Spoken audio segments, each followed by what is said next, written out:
parang yung reaction ko nung umpisa parang, uy, defensive sila, may tinatago. Good morning po. The defense panel po is saying that they're not afraid of the documents that the prosecution panel is asking to be subpoenaed. Ang gusto lang daw nila is na ayon sa Constitution at sa batas. How will you respond to that po? Well, unang-una, lahat naman po ng ginagawa namin ay naayon sa batas at naayon sa ating saligang batas. In fact, ito namang ginagawa po natin, yung impeachment proceeding, ay naayon talaga ito sa ating saligang batas. So, ang sa amin naman po ay simple lamang. Kung wala naman po tinatago, ano naman po ang dahilan para hindi payagan ang pagpepresenta ng mga ebidensya. Nang sa ganon, ay makita ng ating mga kababayan yung tanong, meron ba talaga o walang sapat na ebidensya laban sa ating Vice Presidente? Ganon naman po kasimple yun eh. Kasi hindi naman po pwedeng i-apply natin yung strict implementation ng rules of court dahil ito ay hindi naman po ito husgado. At dito po, dapat liberal interpretation lamang. And in fact, ang impeachment po, sa impeachment po, ang rules of court ay suppletory lamang. So, ibig sabihin po niyan, hindi po yan ang unang-unang dapat na ginagamit natin. Ang mananaig pa rin dito ay ang accountability, ang pananagutan, at kaakibat ng pananagutan ay ebidensya.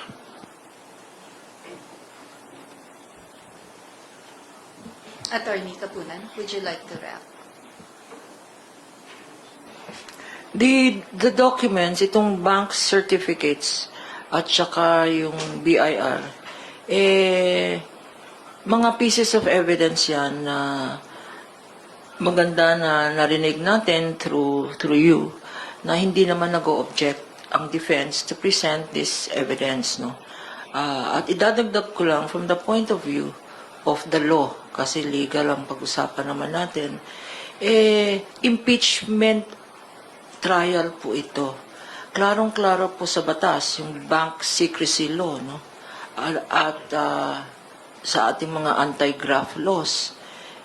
Exception po, you can open bank records and you can reveal BIR documents in connection with an impeachment case.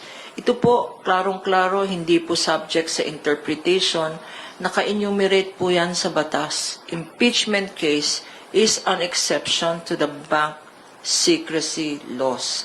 Yun po ang sinabi ng aming proponent kahapon, si Congressman Shell Jokno, at marami ring decisions ang Supreme Court, no, as regards opening of bank records. The most recent precedent is the impeachment case against Chief Justice Corona, where on the basis of these bank records, he was convicted for impeachment. Due process, sinasabi nila, siguro violation of due process. Due process is not violated.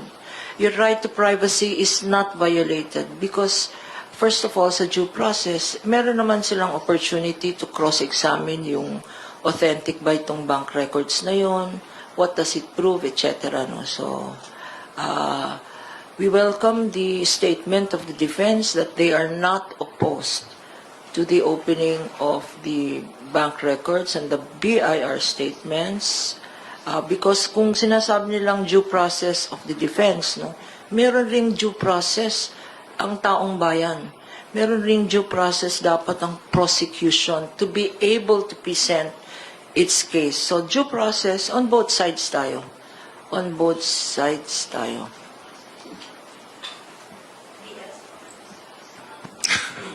Ang ganda ng pagkapaliwanag nila. Hindi ko pa alam paano ko papaliwanag. Siguro, parang yung reaction ko nung umpisa, parang, uy, defensive sila, may tinatago.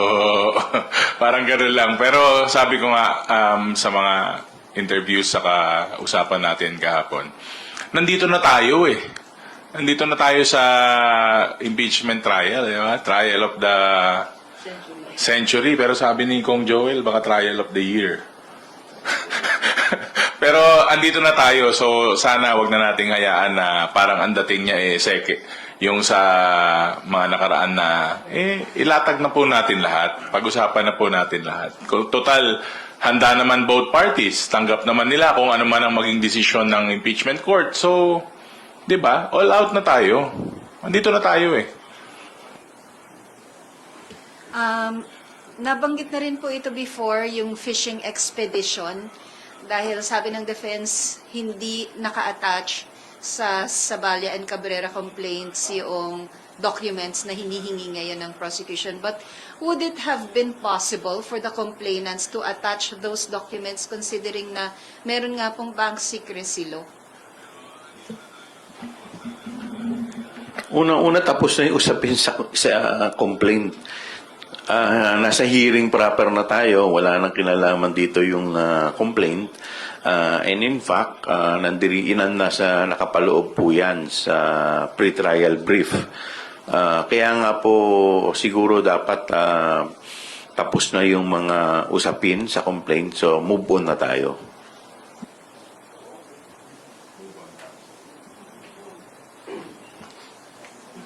Attorney Kapunan ng DS, would you like to?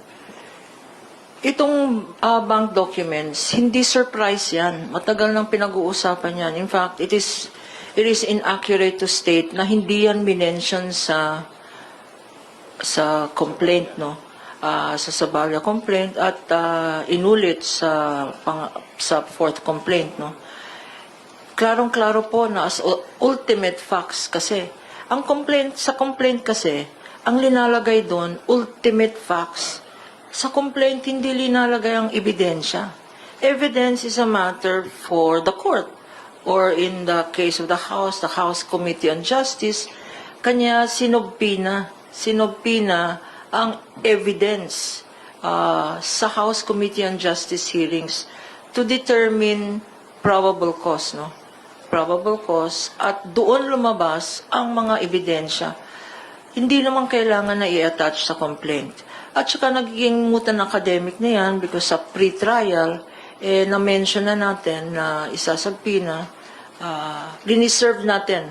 Kasi both parties may reservation. Ang ibig sabihin ng reservation? No? Yung reservation, kasi requirement po sa batas, no? At saka sa rules of court, and rules of pre-trial ng Senado, kung hindi nakalista ang mga witnesses ninyo, or hindi naka-mention yung mga dokumento ninyo, hindi nyo na mapipresenta yan. That's why, pag na-notice nyo po, and I'm sure you've noticed, pag may pinapakitang ebidensya, sinasabi ng either prosecution or defense, previously marked ito. So, kagaya ng video on the Vice President, yung sinabi niyang, I've hired an assassin, may marking po yun, Exhibit P-4-10 na ginamit rin. Although meron silang sariling video, yung video po namin ang ginamit ng defense. So, hindi na nila pwedeng i-question yung tampered, spliced, artificial intelligence, etc. Admitted na yan. Kanya nga kami nagsabi, ay, admitted na pala ito. At saka, gusto ko lang para maintindihan ninyo lahat, no? Kasi mahaba ang discussion on implied admission daw. Bakit pa magpo-prove kung impliedly admitted na ng Vice President and the defense that these statements were uttered? Ang mga nagsasabi sa na experts, hindi lang implied admission ito, confession. Hindi ba tayong mga lawyers at tayong mga ordinary citizens, pag nag-confess na yung tao, ano yun? Di ba? Nag-confess na siya, oo, ginawa ko to. Pagkatapos nung video na yon, meron pang mga pinakita ang prosecution, 7 videos na ulit-ulit na admission against interest, pero more, ang sasabihin ko dyan, hindi lang admission yan, confession siya. I am guilty, sinabi ko talaga yan. Sinabi ko yan kasi threaten ang pamilya ko. Sinabi ko kaya yan kasi binibitray ng administrasyon na to ang trust ng mga tao. Sinabi ko yan kasi lahat ng mga congressman na kurakot. Anong ibig sabihin nun? Confession na sinabi niya lahat. So interpretation na yan or discretion na yan ng senator judges. Ang pinapalabas nila, issue po ito, inakyat nila sa Supreme Court itong mga legal issue na no ultimate facts, fishing expedition, etc. Gusto ata nilang palabas na huwag na tayong mag-usap dito sa impeachment court kasi meron naman kaming pending na petition sa Supreme Court. Wag naman sana kasi meron tayong separation of powers.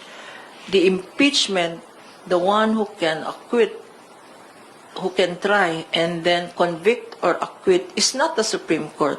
It is the Senate acting as an impeachment court. Dito na sila magpresenta ng ebidensya at huwag na silang maghintay ng oral arguments pa sa Supreme Court. Yun lang po.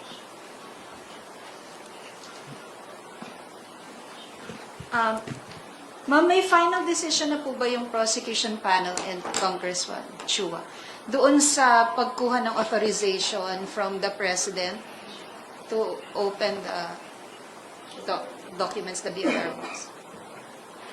This is a matter of strategy na pag-uusapan pa ng public prosecutors at kami po sa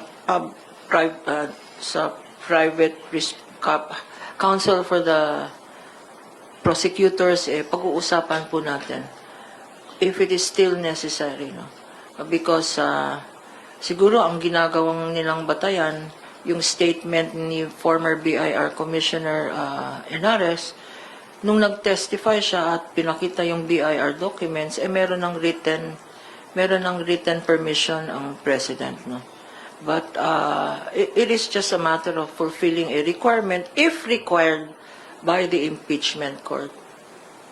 Kung required yan ng impeachment court, the prosecution will do what is necessary and legal as determined by the Senate impeachment judges. Well, kagaya po na sinabi ni Attorney Capuna na legal strategy po yan. But in any event, syempre, i-explore muna natin yung ibang option. Kung hanggat maaari, syempre, ayaw naman natin na guluhin pa ang ating executive pagdating dito dahil marami rin namang ginagawa ang ating Pangulo. At kung may iba pang option, may iba pa kaming mga pupwedeng gawin, yun muna ang i-explore namin. Kapag pinasabina po ba ng impeachment court yung documents na hinihingi po ninyo, can the VP and Attorney Manscarpio question that before the Supreme Court?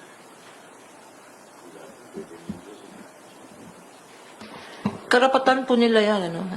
Everybody has a right to question, ano. It is the part of due process. They can, of course, question. We cannot predict how the Supreme Court decides, but on the part of the prosecution and the state, and the prosecutors representing the Republic, the state, no, we're very confident. We're very confident that we will be, we are on the right side of history.